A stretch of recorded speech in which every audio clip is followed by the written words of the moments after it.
Nesse vídeo vamos falar sobre os capítulos 3 e 4 de 2 Reis.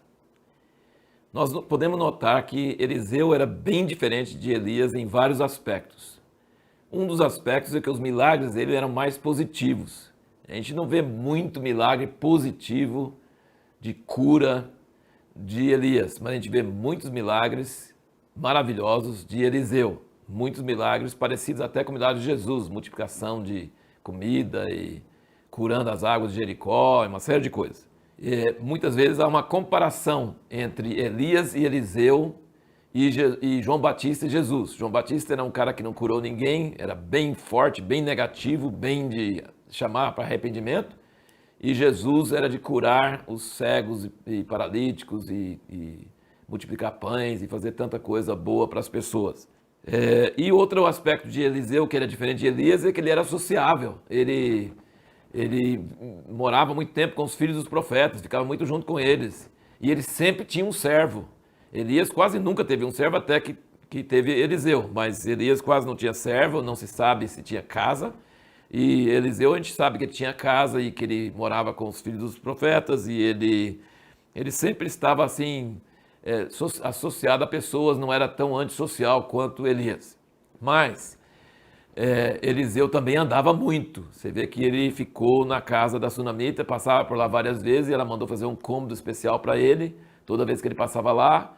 E quando ela foi procurar ele, ela foi procurar ele no Monte Carmelo. Elias gostava de ficar no Monte Carmelo e Eliseu também. Então, ele tinha casa, era sociável, mas também andava muito e de vez em quando tinha umas coisas negativas também, como o caso deles chamarem ele de careca e ele amaldiçoar eles e os ursos sair da floresta e matar aqueles jovens lá que estavam caçoando dele. Que eu nem vou entrar no mérito dessa questão porque é uma história bem estranha, né? Outro aspecto interessante sobre Eliseu é que ele sempre usava alguma coisa concreta. A primeira milagre que ele fez foi pegar a capa de Elias que caiu e bater nas águas do Jordão e usar a capa para abrir o Jordão. Depois falaram que a água de Jericó era salgada, era água ruim, a água que trazia morte, e aí ele pediu um pote novo com sal e jogou sal na água. E depois você vê que ele, quando os reis precisavam de uma palavra profética e ele não tinha, ele pediu para trazer um arpista, e o arpista tocando, ele teve uma revelação de Deus, o Espírito desceu sobre ele e ele conseguiu falar uma palavra para eles que acabou se cumprindo. Depois a viúva, que não tinha dinheiro nenhum, ele falou, o que você tem em casa? Tenho só um pouquinho de azeite. Ele mandou usar aquele pouquinho de azeite e pegar muitas vasilhas e ir derramando, e foi derramando aquele pouquinho de azeite. Nunca ficou muito, mas à medida que derramava, não acabava. E quando ele mandou curar o filho da sunamita, ele mandou Geazi levar o cajado dele e colocar no rosto do menino. Não adiantou, mas ele sempre usava alguma coisa.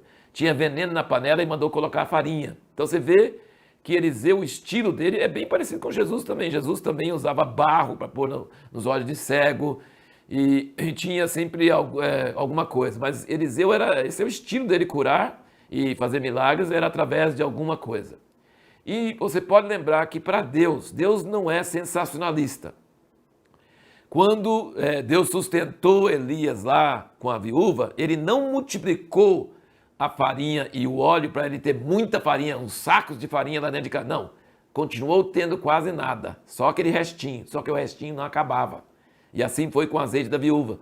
E Deus não gosta, assim, Jesus pegou 5 pães e 2 peixes e foi partindo, mas nunca virou 10, 20, 30, 100 na mão dele. Não, ele foi pegando um pouquinho e o pouquinho foi se multiplicando. Então Deus gosta de fazer milagres, mas não milagres estrondosos que você fica vendo com o seu olho o pão crescer, coisa assim. Não, ele gosta de fazer um milagre assim, bem sutil, bem assim na surdina, bem de um jeito que não é bombástico, não é assim sensacionalista. Deus gosta de fazer milagres de um jeito que a pessoa quase... Como que foi assim? Mas depois que multiplicou os pães, tudo, né? Jesus fez, aí pegaram as sobras, e as sobras era pão mesmo e peixe mesmo, de vários cestos, bem mais do que tinha no início. E agora nós queremos responder a pergunta do último vídeo, para ser curado, vale mais a fé de quem cura ou a fé de quem é curado? E aqui no exemplo de Eliseu e a sunamita, o filho milagroso que ela teve, morreu, ela não falou nada com o marido, pegou o jumento, saiu correndo, foi para onde ela ia achar Eliseu, lá em cima do monte. Eliseu viu ela de longe, mas Deus tinha escondido dele. Eliseu sempre sabia tudo antes da hora, mas o que tinha acontecido com ele, ele não sabia. E aí ela pegou nos pés dele e não conseguia falar de tanta dor, de tanta tristeza. E o servo de Eliseu ia tirar ela e falou, não, deixa ela, aconteceu alguma coisa com ela e o Senhor me escondeu. E aí ela falou assim, eu pedi por acaso algum filho do Senhor? Aí Eliseu entendeu na hora. Então Eliseu só soube quando ela falou. Ela tinha fé que Eliseu, que foi a pessoa que prometeu o filho milagroso para ela, quando ela nem tinha pedido, e cumpriu, ela tinha fé que Eliseu teria força para curar aquele menino, para ressuscitar aquele menino. Aí Eliseu faz o que... Ele mandou Geazi, vai rapidinho, não cumprimenta ninguém pelo caminho, leva meu cajado e põe no menino. Aí ela falou assim, se você não for, eu não vou sair daqui. Ou seja, ela não creu que o cajado de Eliseu na mão de Geazi ia resolver nada. Ela não creu. E a fé dela impediu o milagre de acontecer, a não ser por meio da fé que ela tinha, que era que Eliseu podia fazer. E Eliseu foi, deitou em cima do menino 3 vezes e o menino ressuscitou e entregou para ela. Então, a resposta à pergunta não é assim bem clara. Aqui no caso é a fé da pessoa que é curada, ou no caso a mãe do menino que foi ressuscitado. A fé dela foi o que foi a chave, porque ia ser do jeito que ela cria e não do jeito que Eliseu achou que tinha que ser. Agora, em muitas ocasiões, já vi testemunho de pessoas que uma pessoa que não tinha fé nenhuma para ser curada, era curada.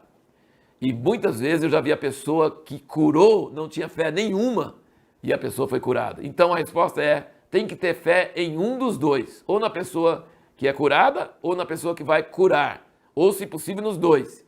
Mas é possível ter cura em um ou outro e não ter no outro e ainda assim ser curado. E lembra que Jesus sempre falava para a pessoa que era curada, a tua fé te salvou. A tua fé. Ele queria mostrar que não era ele, era a fé da pessoa nele que realmente funcionava. No próximo vídeo, nós vamos procurar responder a seguinte pergunta.